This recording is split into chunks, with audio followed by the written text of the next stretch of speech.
नमस्कार. हिरव्या निसर्गामध्ये मी धर्माजी कांबळे आपल्या सर्वांचं स्वागत करत आहे.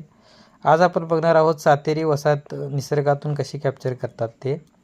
तर आपण बघू शकतो या ठिकाणी एक निसर्ग आजच्या आदिवासामध्ये सातेरीची वसाहत आहे ते आढळून आलेले आहे. तर ती नैसर्गिकरित्या वसाहत आपण पेटीमध्ये कॅप्चर करून तिच्यापासून मधाचं उत्पादन घ्यायचं आहे. ही करवंदीचं झुडूप आहे, काटेरी झुडूप आहे. आणि या ठिकाणी आपल्याला दिसतंय एक छोटासा होल दिसतोय. या होलमधनं या मधमाशा ये जा करता आहेत. अगदी मानवाच्या नजरेला पडू नये अशा ठिकाणी ही वसाहत आहे. झाडाच्या सावलीत आपण बघू शकतो त्यांचं पोळ्या कशा आहेत. सुंदर असं ब्रीडिंग आहे. अंडे अळी वगैरे खूप छान पोळ्या आतमध्ये दिसतात आपल्याला. आणि हे लाकूड कापताना एका बाजूला सगळ्या माशा जाऊन बसलेल्या आहेत, आपण बघू शकतोय. अशा पद्धतीनं निसर्गात त्यांचं अधिवास असतो. आणि हे नैसर्गिक पोळं आहे. हे पोळं आपण काढून आपले पेटीमध्ये ठेवायचं आहे किंवा कॅप्चरिंग करायचं म्हणायचं. तर अशा पद्धतीनं ज्या क्रमाने पोळ्या आपण निसर्गात असतात त्याच क्रमाने काढून घ्यायच्या आहेत आणि त्याच क्रमाने त्या ठेवायच्या आहेत.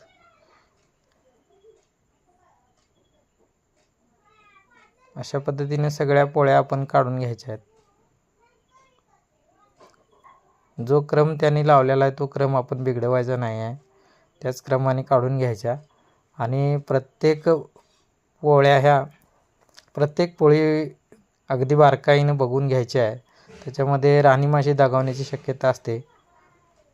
तर अगदी अलगद हळूवारपणे काढल्यावर आपल्याला डंक देखील कमी होतात.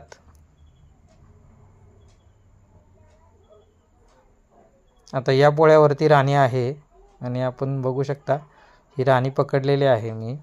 आणि ही आता राणी पिंजऱ्यामध्ये घालून सुरक्षित ठिकाणी ठेवत आहे. आता कॅप्चरिंगमधलं महत्त्वाचं काम म्हणजे राणी पकडणे हे असतं आणि ते काम आपलं झालेलं आहे. यामुळं आपल्याला मधमाशा पेटीत घालणं अगदी सोपं जाणार आहे. आता राणी मिळाली आहे तर 50% काम आपलं झालेलं आहे. ह्या पोळ्या फ्रेमला बांधून घ्यायच्या आहेत. आता संपूर्ण पोळ्या काढून झाल्या त्याची खात्री केल्यानंतर आपण आता ह्या अगदी जे काही ओबडधोबड भाग आहे तो कापून काढून व्यवस्थित फ्रेमला बांधून घ्यायच्या आहेत. आणि ज्या क्रमानं आपण काढलेत पोळ्या तशा क्रमाने बांधायच्या आहेत अगदी व्यवस्थित. ही केळीच्या सोपाने बांधतोय आपण. केळीचं सोप याकरिता तर ते मधमाशांना कुरतडून काढण्यास सोपं जाते. यासाठी केळीच्या सोपाने बांधून घ्यायचं आहे. अगदी अलगद बांधायचं पण घट्ट बांधायचं. अशा पद्धतीने बांधल्यानंतर ते जे काय उरलेली टोकं आहेत ती कापून पण घ्यायची आहेत.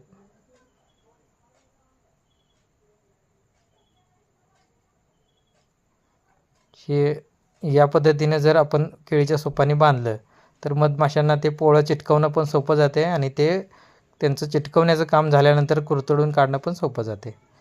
आता महत्त्वाचं काम म्हणजे मधमाशा या पेटीमध्ये घालणं.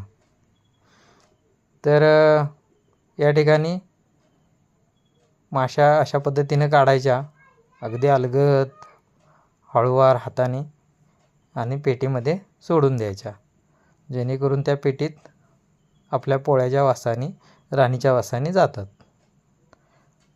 तर ह्याच्यामध्ये हातात का ग्लोव्ज घातलेले नाही आहेत तर आपल्याला जे दिसत नाही आहे त्या ठिकाणी हात घालायचा असतो. जर हातात ग्लोव्ज असले तर माशा कुठं आहेत याचा आपल्याला सेन्स होत नाही. यासाठी हात मोकळे ठेवलेले आहेत. अशा पद्धतीने माशा काढायच्या आणि अगदी हलगत जर आपण हाताळल्या तर आपल्याला काय डंक होत नाही. या पद्धतीने जर माशा आपण हाताळल्या तर डंक देखील कमी होतात आणि व्यवस्थितरित्या जातात. आता राणी पिंजरा देखील आपण ठेवलेला आहे. राणी त्याच्यामध्ये सोडली आहे आणि अशा पद्धतीनं बघू शकता ह्या वसाहतीचं काम आता सुरू झालेलं आहे. पोलन अंत्यला आपण बघू शकतो. धन्यवाद.